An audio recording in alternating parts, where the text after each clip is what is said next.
Kalau misalnya Om Ateng ditanya, itu bagian dari diri Om Ateng yang paling menarik tuh mana? Tadi kita soal topiknya sex appeal gitu. Iya. Mungkin Om Ateng agak GR sedikit gitu, yang paling menarik apanya? Jidat. Jidat. Jidat. Jadi Om Ateng orang apa nih melihat jidat Om Ateng aja mereka sudah bergairah. Lihat jidat aja tuh. Iya, udah artinya untuk membantu ngelap bukan ngapa-ngapain. Ketika keringetan. Jadi gimana cara merawat jidat tuh supaya tetap menarik? Iya, jadi rambut jangan terlalu panjang.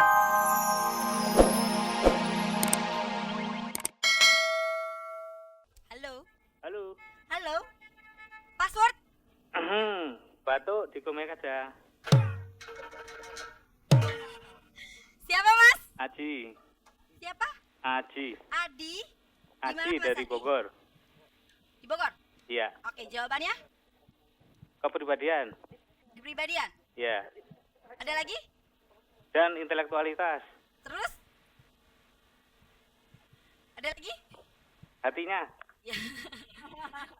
Iya, kira-kira Mas Adi ya, Mas Adi? Iya, Aji. Adi, Aji, Mas Aji kira-kira sesuai dengan kriteria ini?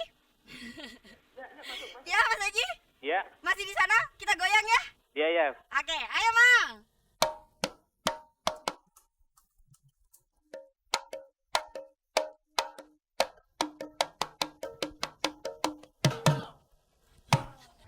Iya, Mas Aji, 1.500.000 untuk Anda. Oke, Dan makasih. jangan lupa pajaknya dibayar ya. Aduh, Oke, rame oke. sekali di studio ya. Baik pemirsa, jumpa lagi dengan saya malam minggu depan. Dan tentu saja masih ada bintang tamu lain. Ayo Mang.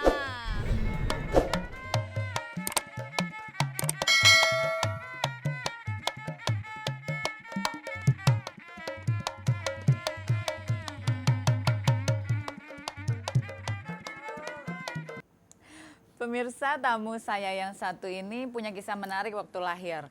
Dia ini lahir dari tangan seorang dukun beranak yang namanya Mak Dikol. Nah, tamu saya ini juga merasa sangat bangga kalau dia terakhir sebagai anak kedua. Kenapa sih dia bangga? Nah, mungkin kita mesti tanyain aja langsung sama dia. Tepuk tangan dong buat Om Ateng. Om Ateng, apa kabar? Baik. Afiat ya? Afiat banget, sehat Tetap banget. awet muda sampai hari ini, nggak pernah kelihatan tua. Kenapa tuh Om? Kok bisa begitu? Rahasianya apa Om? Ya itu, karena waktu masih kecil dilahirkannya oleh dukun. Heeh. Nah, terus orang-orang kan begitu lahir dikasih susu ibu. Heeh. Nah, mungkin Om Ateng katanya kata emaknya Om Ateng nih waktu lahir sebesar roti. Iya, sebesar roti karena kita lahir di kampung gitu ya. Orang kan dikasih susu apa dikasih serelak atau Om apa Ateng gitu. dikasih apa? Tape. Tapi Tape.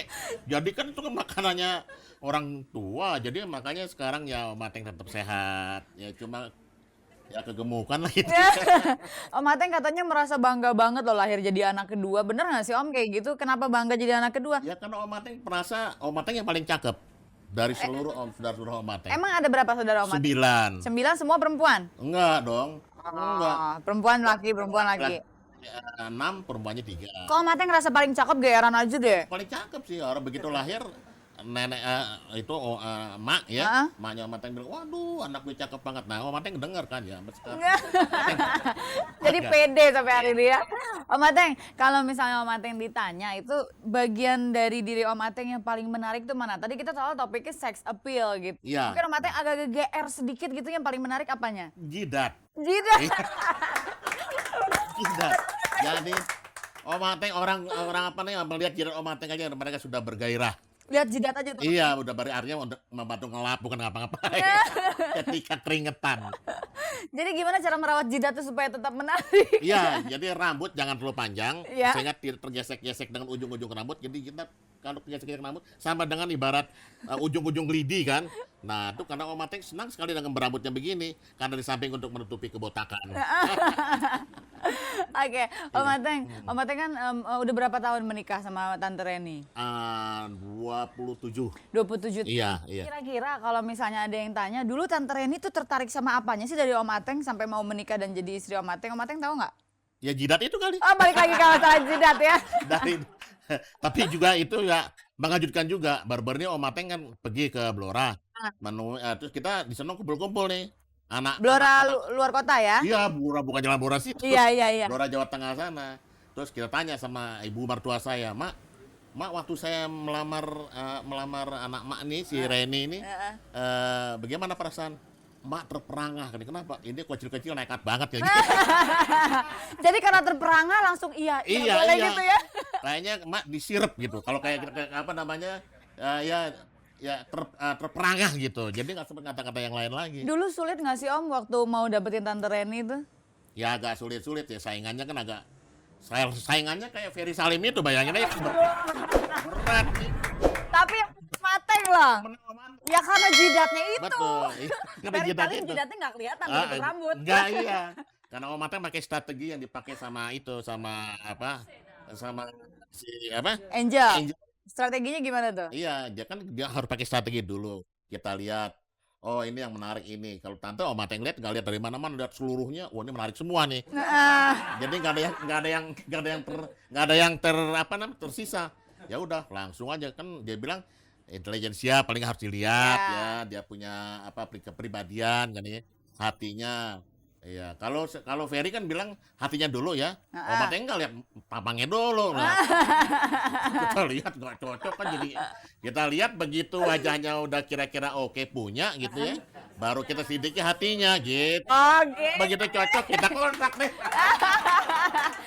Dan kontraknya seumur hidup ya Om ya? Oke, Om Mateng Iya. kan udah 40 tahun berkarir nih sebagai pelawak, main film di dunia Iya, sinetron dan segala macam. Iya. Ceritain dong Om, bedanya zaman dulu sama sekarang tuh apa gitu? Dari tahun ke tahun tuh perbedaannya gimana tuh Om? Betul. Kalau sekarang penonton kan lebih kritis ya. Heeh. Karena mungkin sudah banyak pendidikan lebih maju lagi Iya. apa ya. Dulu lebih mudah. Cuman kita melawaknya lebih susah. Karena kita harus menyesuaikan dengan penonton apa yang dia inginkan. Jadi kalau andai kata pendidikan Om Mateng SMP gitu ya, atau SMA gitu, lah kita mesti melawak untuk yang kira-kira kelasnya SMP. Kalau sekarang kan nggak gitu nonton ya all ages lah gitu. Nah kalau dalam hal syuting secara teknis yang beda apa tuh Om dulu? Om? Waduh, sekarang lebih mudah. Lebih enak dong ya? Lebih Aku gini lebih enak ya Om ya? Peggy lebih enak gitu. Dulu kalau Om Mateng syuting kayak dialognya kayak Peggy yang pusing. Waduh, berapa kali take gitu. Bener. Kalau sekarang Peggy begitu indahnya, paling Om Mateng perkirakan bahasa 4-5 kali 3 kali take udah oke ya. Iya. Dulu bisa 20. Itu Nah, kenapa kayak gitu? karena begitu susahnya, dia memikirkan lagi ketika mengisi suaranya nanti. Dia dubnya itu. Nah, itu. Belum. Oh, belum. Gitu, ya. Jadi, begitu sulitnya. Ada lagi Om Mateng yang susah ya. Kadang-kadang udah acting udah oke. Terus yang disebut kesulitan teknis, kameranya nggak oke, take lagi. Nah, jadi satu produksi itu bisa 3 bulan baru. Waduh, lama banget dibandingin sekarang jauh lebih mudah. Berarti kita harus bersyukur ya Om Mateng ya. Jadi Karena semuanya perjuangan yang muda-muda dapat dari yang tua-tua. Ya tepuk tangan dong. tepuk tangan dong. Dan mewakili semua yang muda-muda, saya berterima kasih juga pada generasi Om Ateng nih. Mungkin Om Ateng juga harus membagi resepnya dong. Gimana sih caranya supaya kita bisa bertahan dalam kurun waktu yang sedemikian panjang? Saya 40 tahun lagi, waduh, ada yang menonton kan nih? Ikhtiar terhadap profesi ya. Yang jujur, kalau kita acting saya lihat Peggy, Salim, Ferry ya, sama apa Angel itu ya, yang nyanyi tadi itu apa Rita itu ikhlas ya.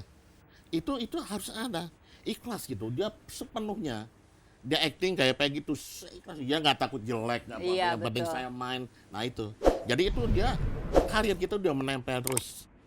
Gitu. Jadi makin hari dia makin kental ya. Gitu. Kenapa sih Om Ateng kalau kita lihat ya kalau model gitu atau penyanyi tuh silih berganti tumbuhnya tuh banyak gitu menjamur. Tapi kok pelawak enggak ya Om ya? Kenapa gitu Itulah ya? ini ya. Saya pernah ngobrol-ngobrol sama Bagito ya bahwa itu jaraknya terus 10 tahun sekali baru timbul generasi baru 10 tahun. Lama dong Om. Lama. Kenapa kayak gitu? Ya termasuk barang langka pelawak itu kan. Pelawak itu termasuk barang langka. Harus dilestarikan. Kalau perlu di air keras, soalnya nggak.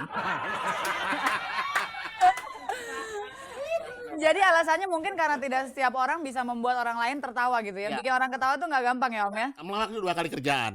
Kita bikin dulu drama, baru kita membuat lucunya. Contohnya begini, adegan sakit, tapi harus lucu. Ya. Nah, itu kan susah. Sakit udah drama kan. Heeh. Nah, dia mesti lucu. Nah, dia membuat satu tambahan lagi pekerjaan pemikiran untuk yang buat lucu itu. Berarti melawak tuh juga pekerjaan berpikir dong Om. Oh iya, Bukan cuma sekedar keluar begitu aja. sama yang seperti Anda katakan bahwa ada apa karier itu ya, memang harus didasari semua basicnya adalah pendidikan. Iya. Apa kameramen apa semua. pakai pendidikan. Terima kasih banyak Om Ateng Iya, atas sama-sama. saran-sarannya, atas kedatangannya. Tapi belum sah kalau Om Ateng belum memberikan kenang-kenangan untuk pemirsa Angin Malam di rumah. Jadi kayaknya apa nih kenang-kenangannya? Om Ateng nih pengagum berat. Om Bing Slamet, Om Tak, Om Bagio. Nyanyi berarti dong. Oke, Mbak Widya. Siap Mbak Widya, lagunya apa Iya. Om? Ya lagunya yang paling top Om Bing Slamet itu ya sama Om Band ya. Iya, malam minggu ya. Oke. Ah. Pas banget ya malam minggu. Ya, langsung Om. Malam minggu, aye pergi ke bioskop. Bergandengan, ame pacar, nonton koboi. Beli karcis, tahu-tahu kehabisan. Jaga geng, terpaksa beli.